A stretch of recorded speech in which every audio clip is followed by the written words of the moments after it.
ফেনী জেলার সাথে যেমন ফেনী পরোটার কোনো সম্পর্ক নেই, ঠিক একইভাবে বসনিয়া দেশের সাথে কিন্তু এই বসনিয়া পরোটার কোনো সম্পর্ক নেই। একটু লক্ষ্য করুন, ডুবো তেলে ভাজার পরও এই পরোটাটির কোথাও তেলের কোনো ট্রেস নেই। কী কারণে নেই সেটি জানতে হলে ভিডিওটি দেখতে থাকুন। আমাদের ঢাকার বড় বড় কাবাব হাউসগুলোতে এই বসনিয়া পরোটা এখন ভালো জনপ্রিয়তা পেয়েছে। কারণটি হচ্ছে বসনিয়া পরোটা তৈরির পরে মানে ভাজার পরে অনেক সময় ধরে সফট থাকে এবং শক্ত হয়ে যায় না। চলুন এই অসাধারণ পরোটাটি কিভাবে তৈরি করতে হয় রুমানার রেসিপিটি দেখে নিই। এই পরোটা তৈরির জন্য প্রথমে আমি ইস্টটাকে প্রিপেয়ার করে নিচ্ছি। একটা বাটিতে 1 টেবিল চামচ পরিমাণ ইস্ট নিয়ে আঙ্গুল চোবানো যায় এরকম আধা কাপ কুসুম গরম পানি দিয়ে খুব ভালো করে ইস্টটাকে আমি গুলে নিচ্ছি। একটু ভালো করে করতে হবে যেন কোনো লাম্পস না থাকে। এবার ঢাকা দিয়ে এই মিক্সটাকে আমি গরম কোনো জায়গায়, এই ধরেন চুলোটা জ্বলছে, চুলোর পাশে রেখে দিচ্ছি 15 থেকে 20 মিনিটের জন্য। এই 15 থেকে 20 মিনিটের ভেতরে কিন্তু ইস্টটা অ্যাক্টিভ হয়ে যাবে। এদিকে আমি ডোটার জন্য শুকনো উপকরণগুলো প্রিপেয়ার করতে থাকি। একটা বড় মিক্সিং বলে 4 কাপ পরিমাণ ময়দা নিয়ে নিচ্ছি, বিদেশে যেটাকে বলে এনি পারপাস ফ্লাওয়ার। 2 চা চামচ লবণ, 1 টেবিল চামচ চিনি দিয়ে খুব ভালো করে এবার আমি এগুলোকে মিক্স করে নিচ্ছি। এই পরোটাটা আমি আজকে ময়দা দিয়ে করছি, তবে আপনারা চাইলে কিন্তু আটা দিয়েও করতে পারেন। ময়দাটার মধ্যে আমি 2 টেবিল চামচ তেল দিয়ে দেব। প্রথমে 1 টেবিল চামচ দিয়ে খুব ভালো করে মিক্স করে এরপরে বাকি 1 চামচ দেব।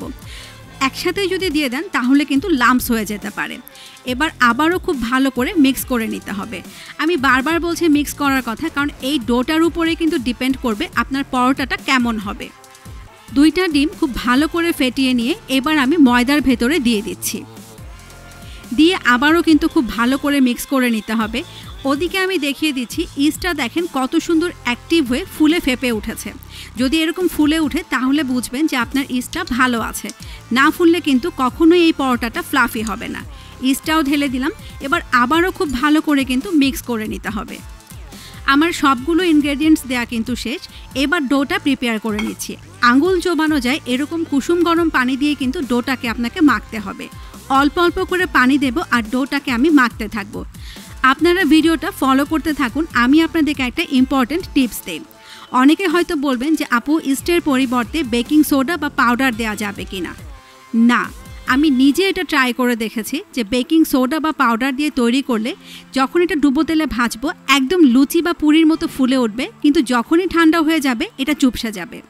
তাই আমি বলবো আমার অভিজ্ঞতা থেকে যে এই পরোটা যখন তৈরি করবেন অবশ্যই ইস্ট দিয়েই তৈরি করবেন। আমার ডোটা কিন্তু হয়ে গেছে। এই ডোটা করতে আমার আনুমানিক পানি লেগেছিল 1.5 কাপ। এটা কম বেশিও হতে পারে। ওদিকে একটা বাটিতে আমি খুব ভালো করে তেল ব্রাশ করে নিচ্ছি। এবার এই প্রসেসটা একটু ভালো করে ফলো করুন। ডোটাকে কিন্তু আমি হাতে নিয়েছি, নিয়ে দুপাশ থেকে কিন্তু টেনে নিচে নিয়ে যাচ্ছি। এভাবে কিন্তু আপনাদের কয়েকবার করতে হবে। এই যে লক্ষ্য করুন ডোটা কিন্তু ফেটে ফেটে যাচ্ছে, আর যখনই এরকম ফেটে যাবে তখনই বুঝবেন যে আপনাদের ডোটা একদম পারফেক্ট হয়েছে। এবার আমি ডোটাকে সেই তেল ব্রাশ করা বাটিটার মধ্যে রেখে দিয়ে আবারও উপরে একটু তেল ব্রাশ করে দিচ্ছি। খুব সামান্য পরিমাণ তেল নিয়ে ডোটার চারপাশে খুব ভালোভাবে ব্রাশ করে দেবেন। এতে করে ডোয়ের ময়েশ্চারটা ডোয়ের ভেতরেই থেকে যাবে আর ডোটা ড্রাই হয়ে যাবে না। এবার একটা ঢাকা দিয়ে এই বাটিটাকে আমি গরম কোনো জায়গায় রেখে দিব। ওই যে বললাম চুলো জ্বলছে, চুলোর পাশে অপেক্ষা করতে হবে প্রায় আধা ঘন্টার মতো। তবে আপনি যদি আরও বেশি সময় রাখেন ইস্টটা আরও বেশি অ্যাক্টিভ হবে, আপনার ডোটাও বেশি ফ্লাফি হবে। আধা ঘন্টা হয়ে গেছে। আমি একটা আঙ্গুল ডুবিয়ে দেখাচ্ছি, দেখেন কতটা ফ্লাফি হয়েছে। এবার আমি ডোটাকে হাতে তুলে নিলাম, নিয়ে প্রথমে যে প্রসেসটা করেছিলাম আবারও সেই প্রসেসটা করছি বেশ কয়েকবার। আবারও দেখেন যে ডোটা কিন্তু ফেটে ফেটে যাচ্ছে। এবার ডোটাকে আমি খুব ভালো করে মথে নিচ্ছি। আমার যতগুলো পরোটা বা রুটির ভিডিও আছে সবগুলোতেই কিন্তু আমি আপনাদেরকে খুব ভালো করে দেখানোর চেষ্টা করি যে কিভাবে মথতে হবে। আমি প্রসেসটা আপনাদের বারবার এজন্যই দেখাই, কারণ আমি চাই আপনাদের রেজাল্টটা যেন একদম পারফেক্ট আসে। এবার ডোটা থেকে ছোট ছোট টুকরো করে নিলাম, নিয়ে ওই বাটিটাতেই আমি টুকরোগুলো রেখে ঢাকা দিয়ে দিচ্ছি। এখানে একটা ইম্পর্টেন্ট টিপস দিয়ে দিই, এই পরোটাটা যখন ভাজবেন ঠিক তখনই কিন্তু বানাবেন, এটা বানিয়ে কিন্তু রেখে দেওয়া যাবে না। আবারও বলছি এই পরোটাটা কিন্তু ভাজার আগে বেলে রেখে দেওয়া যাবে না। বেলে ভেজে তারপরে আপনি চাইলে 2-3 ঘন্টা রেখে দিতে পারেন, কোনো সমস্যা নেই। এবার বেলে নিচ্ছি। বেলার প্রসেস তো আসলে বলার কিছু নেই, সবাই আমরা রুটি পরোটা বেলতে জানি। তবে এই পরোটাটা কিন্তু একটু মোটা করে বেলতে হবে, অনেকটা নান রুটির মতো। আমি একটু আপনাদেরকে ধারটা তুলে দেখিয়ে দিচ্ছি, দেখেন কীরকম মোটা হবে। একটু কিন্তু এরকম মোটা করেই বেলতে হবে, তা না হলে কিন্তু ভাজার পরে ফ্লাফি হবে না। ভাজার পালা, তেলটা খুব ভালো করে গরম করে নিয়ে তারপরেই কিন্তু পরোটাটা আপনাকে দিতে হবে।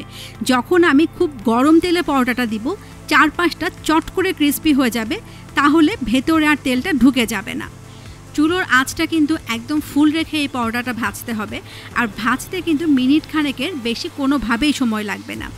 আর আসলে এই পরোটাটা সেকার কোনো ঝামেলাও নেই, ডুবো তেলে ভাজতে হয় দেখে একটু উলট পালট করলেই কিন্তু হয়ে যায়। দেখতে পাচ্ছেন কত সুন্দর কালার এসছে।